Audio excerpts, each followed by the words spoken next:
আমি হারুনুর রশিদ। আমি এটা বললাম, আমি ইমাম মাহদির প্রধান সেনাপতি। সারা বিশ্বের বিভিন্ন সম্প্রদায়ের মানবকে একমাত্র মানব ধর্মে ফিরে আনে, একটা মাত্র সম্প্রদায়ে দাঁড় করে শান্তি প্রতিষ্ঠিত করে তারপরে যাব বলে আমি বিশ্বাস করি। দেখেন এখানে ভাঙ্গাও আছে, আজকেও একটা পিটাইছি। চলো, হ্যাঁ চলো, পিটাইছি, কাজ খারাপ তাই।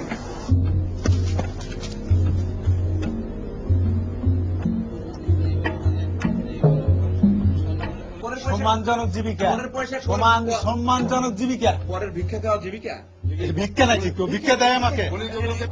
আমার সাথে আপনি পারবেন না, আপনি আমাকে ভুল বুঝতেছেন। আপনি কোন পর্যন্ত লেখাপড়া করছেন তার চেয়ে আমি বেশি। আপনাকেও আমার ভক্ত হইতে হবে যদি বাঁচতে চান, জি, তা না হলে পৃথিবী থেকে বিদায় হয়ে যাবে। দর্শক, এই ব্যক্তির নাম লুৎফর রহমান ফারুক।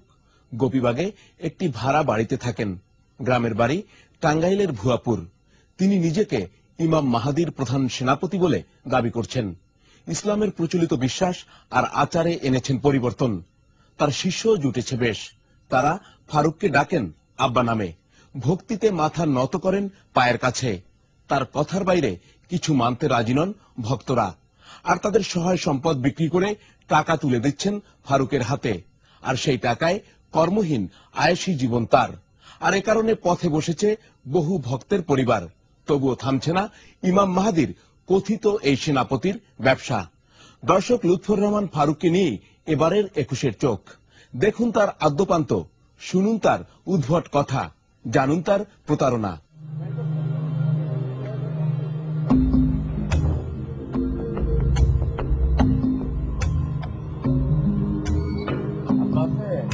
গোপীবাগ প্রথম লেনের ১৮ নম্বর বাড়ির নিচতলায় লুৎফর রহমান ফারুক আস্তানা গড়েছেন বেশ কয়েক বছর হল।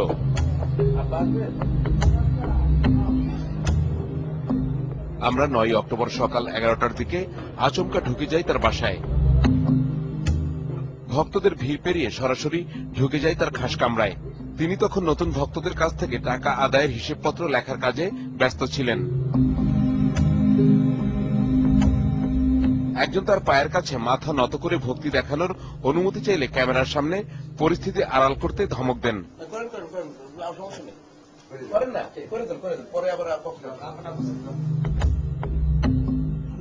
ফারুক আমাদের সঙ্গে কথা বলতে রাজি হলেন, কিন্তু প্রস্তুতি নিতে সময় চাইলেন কিছুটা। যে আমি ইমাম মাহদির কথা বলি তো বলবো, আমি একেবারে পুরোপুরি বলবো। এরই মধ্যে আমাদের জন্য চলে আসে সকালের নাস্তা। পিঠে পুলির বাহারি আয়োজন। আমাদের নাস্তা শেষ হয়, কিন্তু তার প্রস্তুতি শেষ হয় না।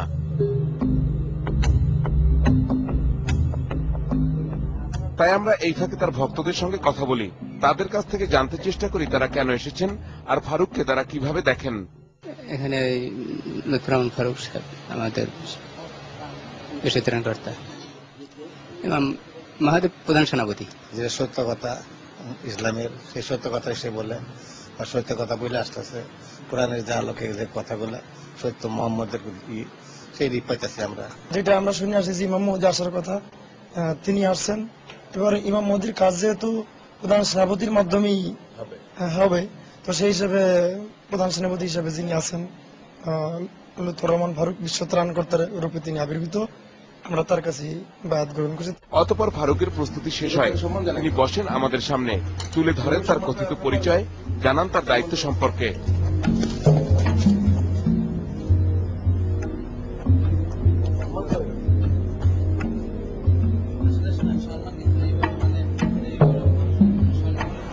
আমি আপনার এখানে আসেন পুলিশ ভাবতে, আপনি যা বলবেন আমি উত্তর দিয়ে আমার সাথে আপনি পারবেন না। তিনি তার কথিত মতবাদ ও নতুন প্রবর্তিত বিধান জানান আমাদের। আমি এটা বললাম, আমি ইমাম মাহদির প্রধান সেনাপতি। আমি যে কাজ করতেছি এটা ইমাম মাহদির কাজ করতেছি। আল্লাহ আমাকে শিক্ষা দিচ্ছেন ইমাম মাহদির বিষয়টা নিয়ে। আমি সারা বিশ্বের শরীয়তের পরিবর্তন, এটা ইমাম মাহদি নিজেই আমাকে হাকিকতের মাধ্যমে বুঝাই দিচ্ছেন। নামাজ আমরা 2 ওয়াক্ত পড়ি, 2 ওয়াক্ত ফরজ। আল্লাহ বলছেন এই কথা, এটা কোরআনে বারবার বলা আছে। কালেমার তো আব্বা আল্লাহ, ইমাম মাহদি হুজ্জাতুল্লাহ। আব্বা আল্লাহ, আব্বা ইংরেজি ভাষার শব্দ, এর অর্থ পরম পিতা, পরমাত্মা। নতুন ক্যালেন্ডার তৈরি করেছেন, সেই ক্যালেন্ডার অনুযায়ী নাকি এখন চলবে সবকিছু। কালেমা, নামাজ, রোজা, এই তিনটার তো বাহ্যিক কলা কৌশল পরিবর্তন করা হয়েছে। আমি নিজেই করে সামনে আছে হজ, জাকাত। হজ জাকাতটার ব্যাপারে আমি নিজেই অপেক্ষা করছি। যাদের সাথে সংশ্লিষ্ট হয়ে আমি কোনো কিছুই করি না। আমি একটা ক্যালেন্ডার নিজেই বানাইছি। হ্যাঁ, যদিও এটা আল্লাহ আমাকে হেল্প করছেন, আল্লাহ দিক নির্দেশনা দিচ্ছেন। তার আয়ের উৎস সম্পর্কে জানতে চাইলাম আমরা, জানতে চাইলাম শিক্ষাগত যোগ্যতা। জানালেন তিনি বিএ পাস। বললেন 1997 সালে তিনি এই কাজ শুরু করেন। লেখাপড়া করছি বিএ পাস। বিএ পাস মানে ইন্টারমিডিয়েট পাস করি, পড়াশোনা মোটামুটি বাদ। চাকরি তো বিভিন্ন জায়গায় করছি, তো গার্মেন্টস লাইনে প্রথম করছি, গার্মেন্টসটা। জানতে চাইলাম কিভাবে তিনি এই ক্ষমতার অধিকারী হলেন। হ্যাঁ, আমি প্রতি মুহূর্তে আমি আল্লাহকে দেখি। আমার যে কোনো সমস্যা হইলে আমি আল্লাহকে বলি, সেটা তার নিয়ম কানুন বার্তায়। গোটা বিশ্বকে একটা প্ল্যাটফর্মে নিয়ে আসতে আমার জন্য কোনো ফ্যাক্টরি না। খুব তাড়াতাড়ি আমি নিজে গোটা বিশ্বে ইসলাম প্রতিষ্ঠিত করিয়া সারা বিশ্বের বিভিন্ন সম্প্রদায়ের মানবকে একমাত্র মানব ধর্মে ফিরে আনে, একটা মাত্র সম্প্রদায়ে দাঁড় করায় শান্তি প্রতিষ্ঠিত করিয়া তারপরে যাব বলে আমি বিশ্বাস করি। তিনি জানালেন ভক্তদের শাসনও করেন, প্রয়োজনে লাঠিপেটা করতেও পিছপা হন না। আমার দরবারে কোন পীরের দরবারের মতন এই যে দেখছি টুটা কোনো শব্দ নাই।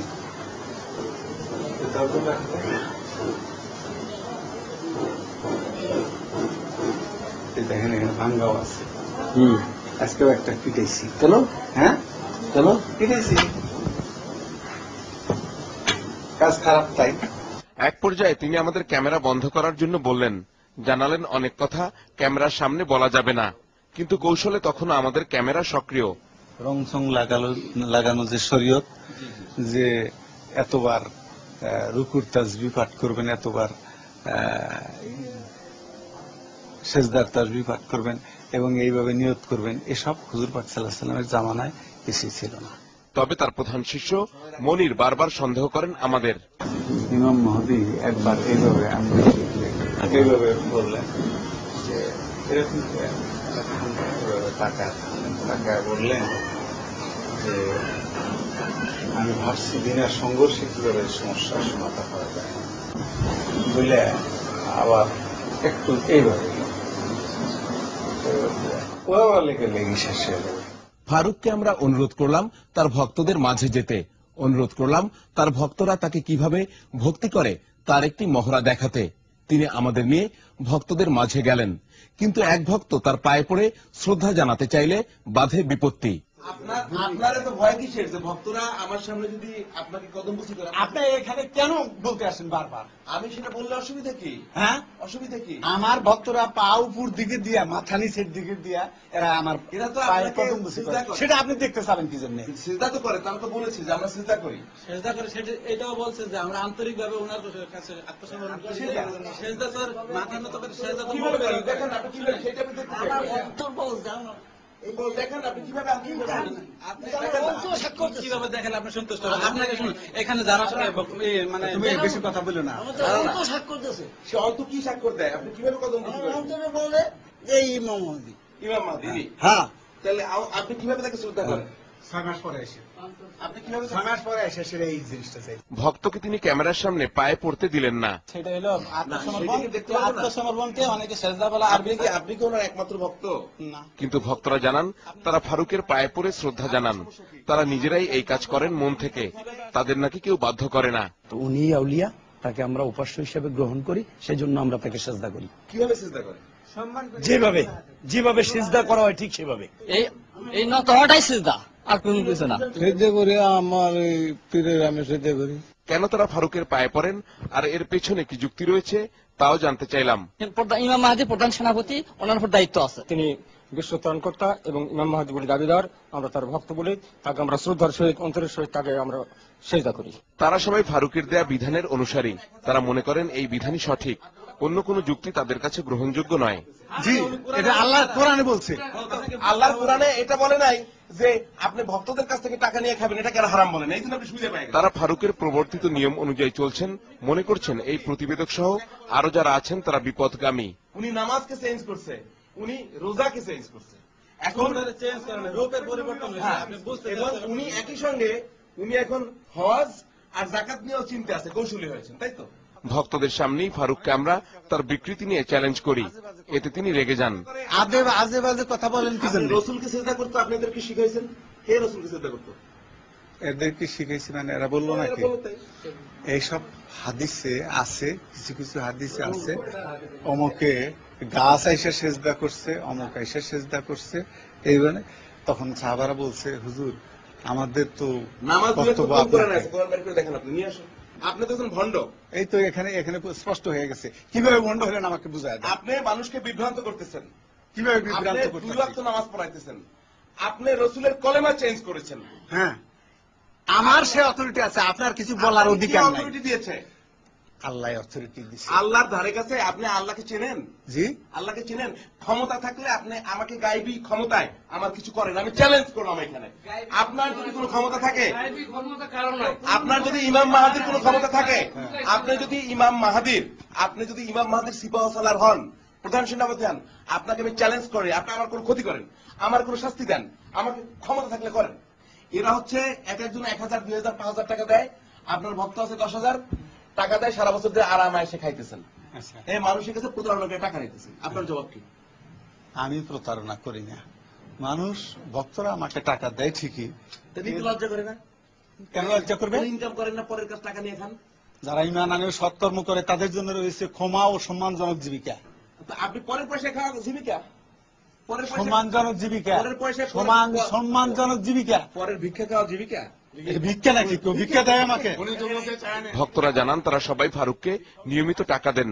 ধরেন 2,000 দিয়েছি, 2,000 টাকা। এবার জি। আপনি 1000 টাকা কেন দিলেন? মানে আপনার কোন বিশ্বাস থেকে দিলেন? আমার বিশ্বাস মানে উনি যে কোরআন আলোকে যে সমস্ত কথা, সুন্দর কথাগুলো কয়, তাতে এই কথাগুলা সুন্দর হিসেবে আমি মন চাই যে ইসলামের পাশে কিছু খরচ করলে তাতে ইসলামটা প্রচার হইলে, সুন্দর হইলে আর ভালো হবো, আমরা ভালো হবো, আমরা ইয়ে হবো, সুন্দর হবো। ভক্তদের সহযোগিতা আসছে, ভক্তরা কোথেকে টাকা দেয়? ভক্তরা কেন প্রত্যেকে তো রোজী রোজগার করছে, কেন হযরত মুহাম্মদ সাল্লাল্লাহু আলাইহি ওয়াসাল্লাম অর্থ পেয়েছিলেন কোথায়? হযরতের সাথে ওনার তুলনা করেন কেন? উনি যেভাবে ধর্ম প্রতিষ্ঠিত করে গেছেন ভক্তদের সহযোগিতায়, ইনিও ঠিক একইভাবে